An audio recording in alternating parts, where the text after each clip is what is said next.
السلام علیکم۔ سیاچن ٹائمز کے پروگرام جی بی ٹوڈے میں میں ہوں قاسم نسیم۔ ناظرین، آج گلگت بلتستان کا معاملہ ملک کے ایوان بالا سینٹ میں بھی زیر بحث رہا اور گلگت بلتستان اسمبلی میں بھی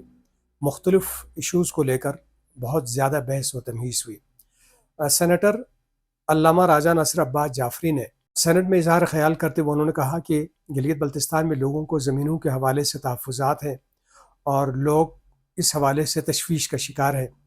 کہ زمینیں ان کی ملکیتی زمینیں ہیں جن کا ان کو حق ملنا چاہیے۔ اور ساتھ ہی گلگت بلتستان اسمبلی میں اپوزیشن رہنما محمد کاظم میثم اور سابق وزیر خزانہ جاوید علی منوانا نے اس معاملے پر کافی زور دے کر گفتگو کی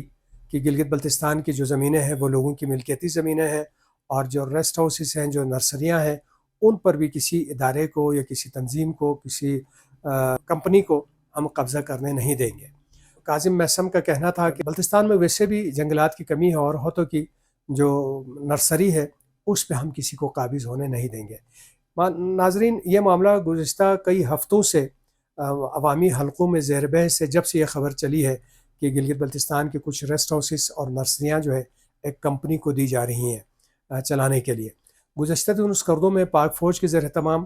آرٹزم اسکول کا قیام عمل میں آیا تھا اور اس کا افتتاح گلگت بلتستان کے force commander major general Kashif Khalil نے خصوصی تقریب میں کیا۔ اس تقریب میں علامہ شیخ محمد حسن جعفری صاحب بھی شریک تھے اور گلگت بلتستان حکومت کی نمائندگی کے لیے گلگت بلتستان کے وزیر ترقیات و منصوبہ بندی راجہ ناصر علی خان بھی موجود تھے۔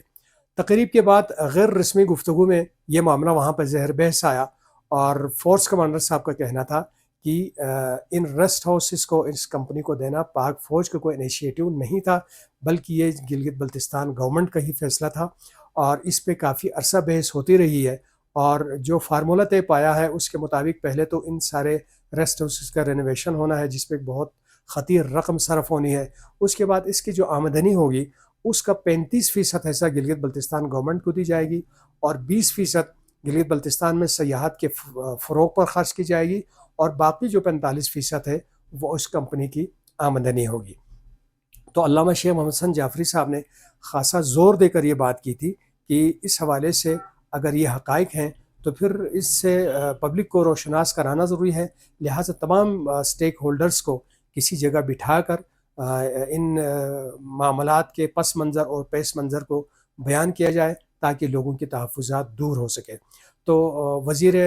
منصوبہ بندی نے بھی اس حوالے سے یہ یقین دہانی کرائی تھی کہ ہم بھی اس میں اپنا کردار ادا کریں گے اور تمام سٹیک ہولڈرز کو ایک جگہ بٹھانے کے لیے ہم کام کریں گے، لیکن آج تک اس حوالے سے کوئی پیش رفت نہیں ہوئی ہے۔ اور گلگت میں بھی، اس کردو میں بھی جو عوامی ایکشن کمیٹی ہے اور ان سے دیگر جو عوامی تنظیمیں ہیں وہ اس حوالے سے کسی تحریک کی بھی بات کر رہے ہیں۔ تو ضرورت اس امر کی ہے کہ حکومت کو اور دیگر سٹیک ہولڈرز کو چاہیے کہ اس معاملے کے اوپر جتنے بھی سٹیک ہولڈرز ہیں ان کو ایک جگہ بٹھا کر اور جو عوامی پریشر گروپس کے، بلکہ جو عوامی مختلف تنظیموں کے جو نمائندے ہیں ان کو بھی بلا کر ان کو بھی اعتماد میں لیا جائے اور ان کو اس کے فیصلوں کے جو مثبت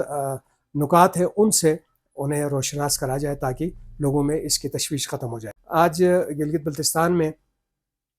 سر آغا خان کی صاحبزادی پرنسس زہرا نے گلگت بلتستان کا دورہ کیا اور گلگت بلتستان کے گورنر سید مہدی شاہ صاحب سے بھی ملاقات کی اور وزیر اعلیٰ گلگت بلتستان حاجی گلبر خان سے بھی ملاقات کی۔ زہرا پرنس کریم آغا خان جو ہے وہ آغا خان نیٹ ورک کے مختلف جو بورڈ آف گورنرز ہیں، اس کے ایکیڈین کے زیر اہتمام جتنے بھی ڈیولپمنٹ کے جو ایجنسیز ہیں، تعلیم اور صحت میں کام کرنے والے ادارے ہیں، ان کے بورڈ آف گورنرز کے یہ ایکٹیو ممبر ہیں اور مینجمنٹ کے حوالے سے بھی بہت ایکٹیو رول ادا کر رہی ہیں۔ تو ان کے دورے سے یقیناً ایکیڈین کے زیر اہتمام جو جی بی میں تعمیر و ترقی کا اور پسماندگی دور کرنے کے کام ہو رہا ہے ان میں یقیناً تیزی آئے گی۔ تو ناظرین، کل پھر نئے کسی موضوع کے ساتھ حاضر ہوں گے، تب تک کے لیے اجازت دیجیے۔ اللہ نگہبان۔